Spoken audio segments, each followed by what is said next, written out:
Welcome back to GBGuns. This beast is something you may have seen before if you've been with the channel for a while. This is Doublestar's DB10. Look at that sexy thing. Love this thing. Big monstrosity of an AR10. Weighs a ton, zero recoil, loads of fun to shoot. I've enjoyed that for years. That's why it became a permanent resident of the GBGuns armory. This last year we showed you the ARP7, their little 7.5 inch AR-15 pistol that has been awesome. Did some articles on this guy as well. Now we've got something that's kind of a blend of the two of them. Here's that DB10 in an AR-10 pistol configuration. AR-10s have been known to be problematic, especially the pistols. We're going to take a look at what Doublestar has done to build this up. Coming up next on GBGuns.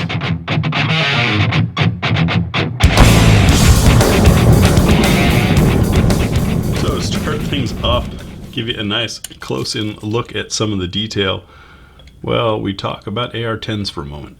So the AR-10 never became mil spec, meaning there is no standard size, shape, pressure. Well, pressure is dictated by the round, but there's no set in stone military standard way of producing the firearm, which means there's a lot of variability out there.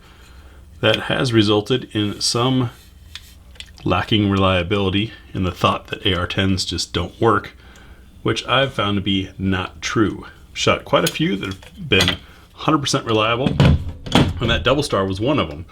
So that gives me confidence. The other trick, of course, is when you go to a pistol length barrel. This one's so short, and you can see that Doublestar has put their gas port out as far as they reasonably can without it being on the very end of the short barrel. You end up with a different pressure and a different pulse of gases to cycle the gun. So that all requires some tuning that, of course, is impacted by the bolt and carrier weight and shape, your spring length and spring rate. All of these things need to be calculated to make a reliable gun.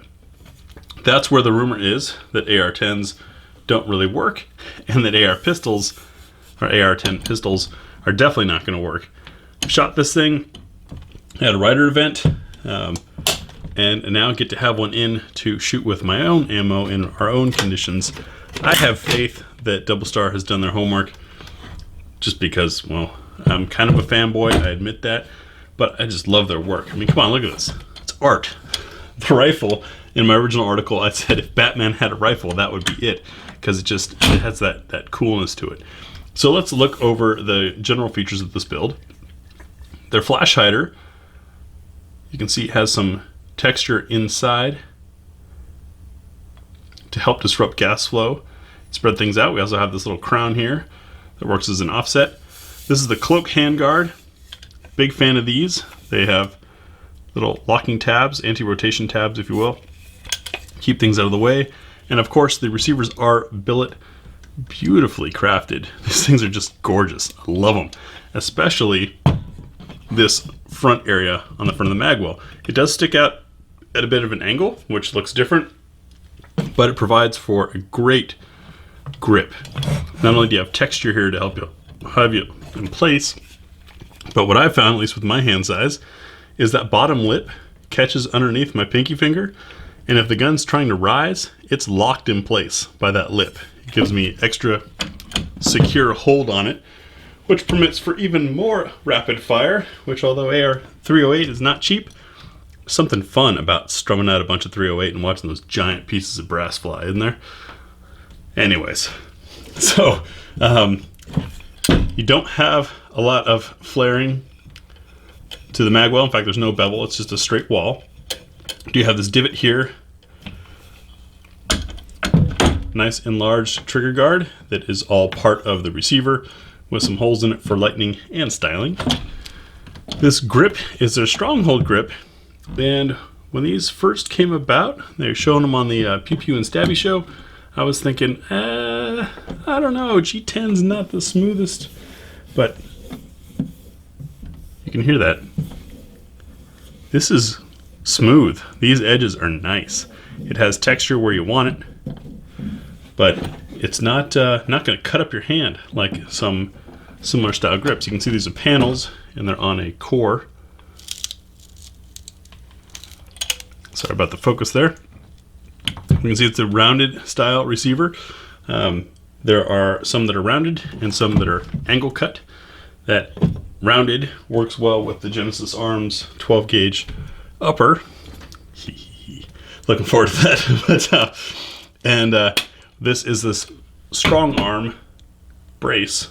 This is a very solid piece. I'm not sure how Doublestar got it cleared as a brace, but it's a brace. It even has this little strap thing and some curvature to it. You can see it slims down there for slipping your arm by it. It does not come with the optic. That's just the optic I slapped on this thing, hoping to get out to the range quick with it.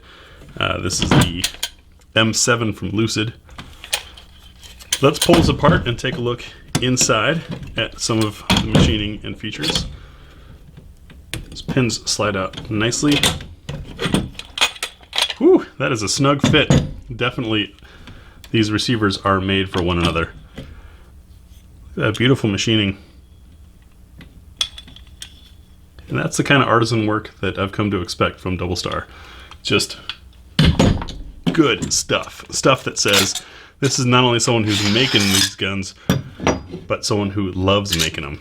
The charging handle is a Strike Industries, which I found interesting. But it has an extended grip spot on there.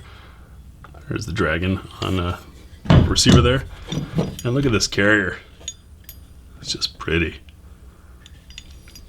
To get it apart, you notice we've got a flush fitting pin there. So we're going to have to knock that out from the other side. I don't know if this retired dental pick is going to be enough for it or not. Looks like not. Let me get something to punch that out real quick. Like one of the million spare hex keys I have laying around from all those things that come with a hex key. You install it and forget what the hex key was for. That pin feels like it's... No, it can come all the way out. I'm going to leave it partially retained. There's our firing pin. Turn this. Get the cam pin out. Man, that's a big cam pin. It's easy to forget how big this AR10 stuff is. Big, beefy piece. Look at that bolt.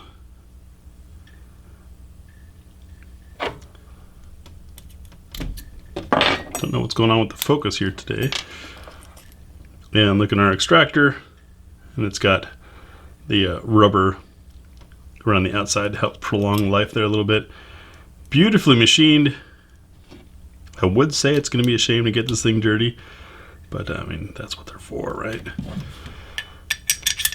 They're just too much fun to shoot anyways. Did I get... Nope, I did not get that pin in quite far enough.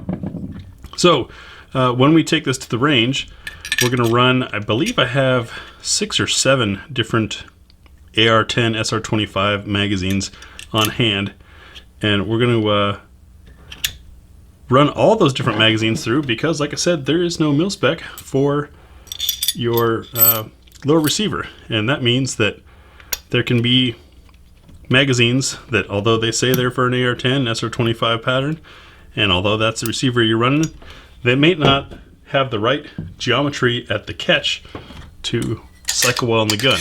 So we'll run those through it, and we'll also group this thing.